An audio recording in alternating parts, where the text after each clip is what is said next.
तिमीले त्यो हुन्छ नि रोबस्टनेस भनेको के हो, नेपालको समस्या के छ, त्यस्तो त्यस्तो गर्ने होइन। तिम्रो त्यो टेक्निकल कुरा मात्र जस्तो क्या। अब त्यो त्यो त्यो लाइब्रेरीहरूले उनीहरूले कसरी युज गरेछ, हामीले कसरी युज गरेछ भन्ने कुराहरू मात्र गर्नुपर्ने हो तिमीले।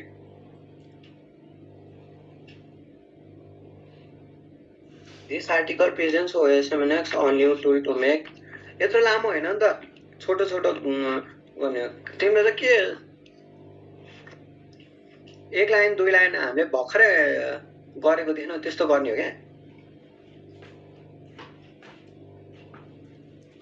Research paper style summary. This study introduces our tool developed to simplify and standardize the collection creation. OSM enables. यो OSMNX enables automated downloading. यस्तो लेख्ने होइन नि त। यो सेकेन्ड लाइनदेखि त त्यो हावा भइहाल्यो नि। अलि एब्स्ट्र्याक्ट पढेर एब्स्ट्र्याक्टको पनि सबभन्दा इम्पोर्टेन्ट कुरा चाहिँ लेख न। Enables automated downloading of political boundaries. कहाँ यस्तो लेखेर सेभ फाइल ग्राफएमएल त्यस्तो QGIS तिर जाने होइन।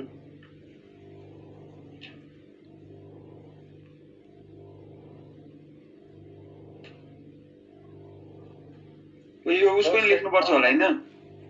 के कसको? स्ट्रोक बेस्ड, कम्युनिटी बेस्ड अनि उवाला अट्याक गर्ने तरिका अनि पहिला के गरेका भन्ने कुरा भयो हैन? यो OSMNX अनि अरु युज गरे, त अनलाइन स्टिक म्याप युज गरे, यसरी युज गरे, यहाँ कोडिङ गरे, यसरी भनेर सल्युले जान्छ। तिनीहरुको अन्डरलाइन अल्गोरिदम कस्तो छ त्यसको टेक्निकल पार्टहरु अलिअलि धेरै हैन, एक लाइन यत्रो लामो गर्ने हैन। त्यो जान्न छ सल्यु भाइले। अनि त्यो भइसकेपछि अनि त्यसपछि काम गर्ने स्टाइल भयो हैन? इन्ट्रोडक्सन लेख्दाखेरि स्टोक बेस्ड गरे ह, अनि त्यसपछि गएर कम्युनिटी बेस्ड गरे ह, त्योहरु गरे ह भन्ने कुरा भयो हैन? अनि त्यसपछि अट्याक कसरी गरे ह र अनि अट्याक गर्ने र टेक्निक कस्तो युज गरे ह भन्ने कुरा भयो हैन? जस्तै त्यो अट्याक गर्दा पनि त्यो स्ट्याटिक र डाइनामिक भन्ने हुन्छ क्या। त्यो अट्याकिङ प्रोसिड्युरमा पनि हरेक चोटी त्यो सम पर्सेन्टेज अफ नोड्स हटाएपछि फेरि त्यो बिट्विन सेन्ट्रालिटी डिग्रीहरु रिक्याल्कुलेट गरेछ कि सुरुमै रिक्याल्कुलेट गरेर लक गरेर चाहिँ गरेको छ भन्ने खालको त्यो डाइनामिक अट्याक, स्ट्याटिक अट्याक भन्ने टाइप्स अफ अट्याक त्यस्तोमा पनि जानु पर्यो। हाम्रो चाहिँ कुन हो भने स्ट्याटिक अट्याक भन्ने छ त्यो हो। त्यो अब अट्याकको बारेमा अब अलि राम्ररी बुझेर गर्नुपर्छ हैन? त्यो युवराजले गर्दा हुन्छ नभए।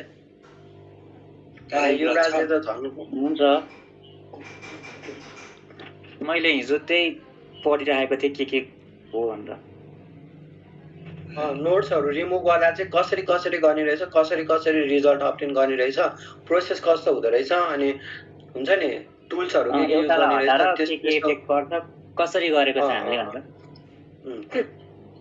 त्यो स्ट्याटिक अट्याक भन्ने, डाइनामिक अट्याक भन्ने कुन चाहिँ बढी डिस्ट्रक्टिभ छ, कुन चाहिँ बढी रिलायबल छ हैन?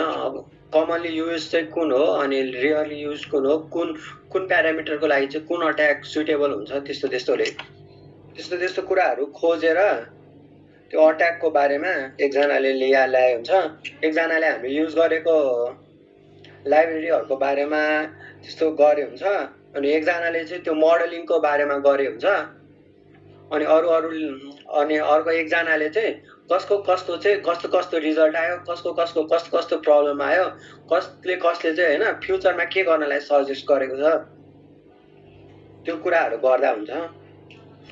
त्यो अट्याक भनेको त्यो ग्राफ थ्योरीहरु हामीले युज गरेको अप्रोचेसहरुको बारेमा लेख्ने हैन?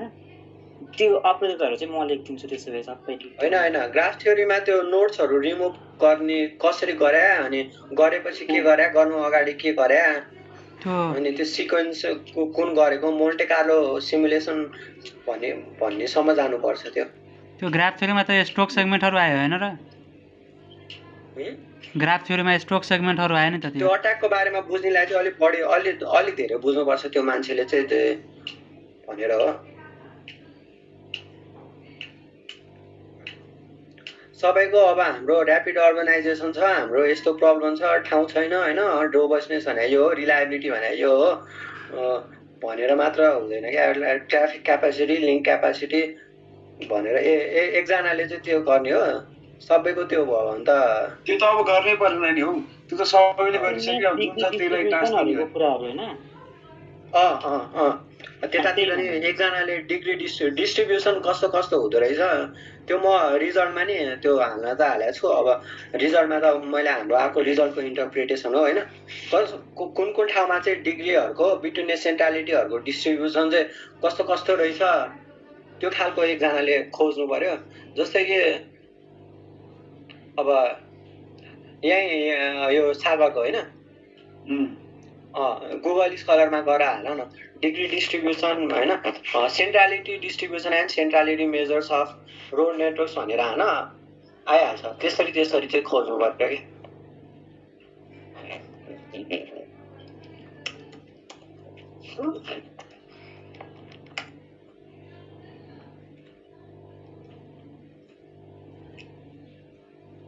सेन्ट्रालिटी measures and distribution of road networks होइन,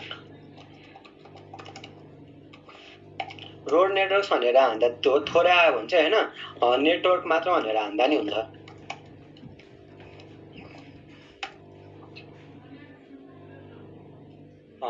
यो पनि भयो, यो सेकेन्ड नम्बर कहिले आएको रहेछ यो road network centrality and the spatial. यो थर्ड नम्बरको यो ठिक छ, अनि यो फोर्थ पनि ठिक छ।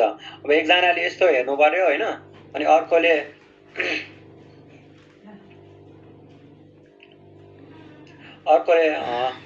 अट्याकिङ अन ग्राफ भनेर हाल्न त।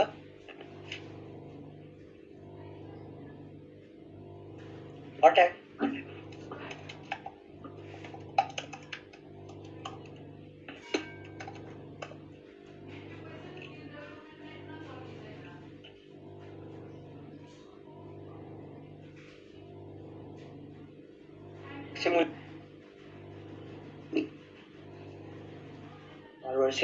यो पनि ठिकमा पुग्यो होइन, यो बुझ्न झन् गाह्रो हुन्छ। Practical attacks against graph based clustering. Second number road नेटवर्कै भनेर हान्दा नि आउँछ होला हुन त, तर यो भन्दा नि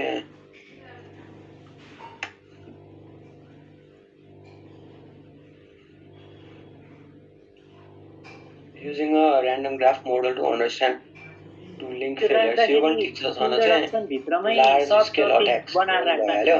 तर अब त्यो अट्याकको पार्टमा चाहिँ जसलाई पर्यो, अब त्यसमा अलि साइन्टिफिक कुराहरू, टेक्निकल कुराहरू बढी थप्नु पर्यो नि त।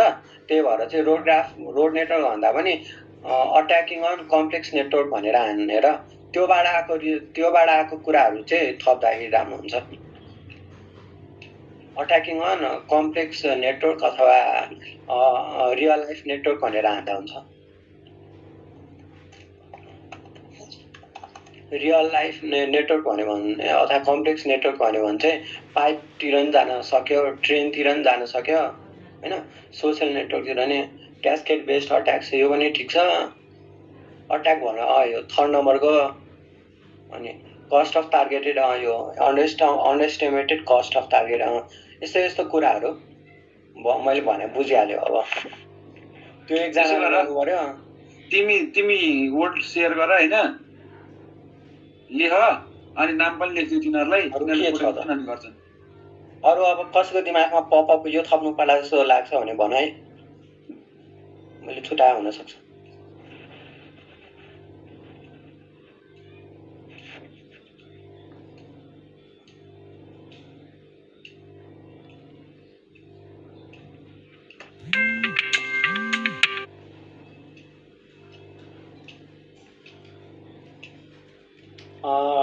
Types off road network modelling भनेर हान त। त्यो हामीले चाहिँ 3टा युज गर्यो, अझ अरू पनि छ कि तिनीहरूलाई पनि त्यो इन्ट्रोडक्सनमा त हामीले भने types off road network modelling भनेर हान। त्यो आएन भने नेटवर्क मोडलिङ मात्र हान्दा नि भयो।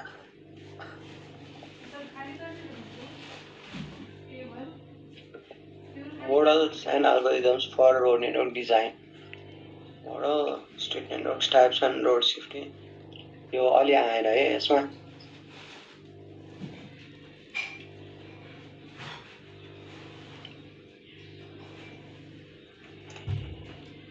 जो चाहिँ हो अब वर्ल्डमा प्ले गर्ने हो अनि त्यही अब कम्युनिटी बेस्ड त्यो हुन्छ नि ग्रानुलारिटीको कुराहरू ठ्याक्क हामीले चाहिँ 3टा युज गर्यो, अझ अरू पनि हुन्छ कि झन् होइन। त्यो मोडलिङ गर्दा अब त्यो रोडको स्ट्रक्चर अब रेडियल अनि हेक्सागोनल अनि रेगुलरको लागि फेरि छुट्टै रोडको मोडलिङ अलि अर्कै गर्दा कुन गर्दा ठिक हुन्छ त्यस्तो कुराहरू अब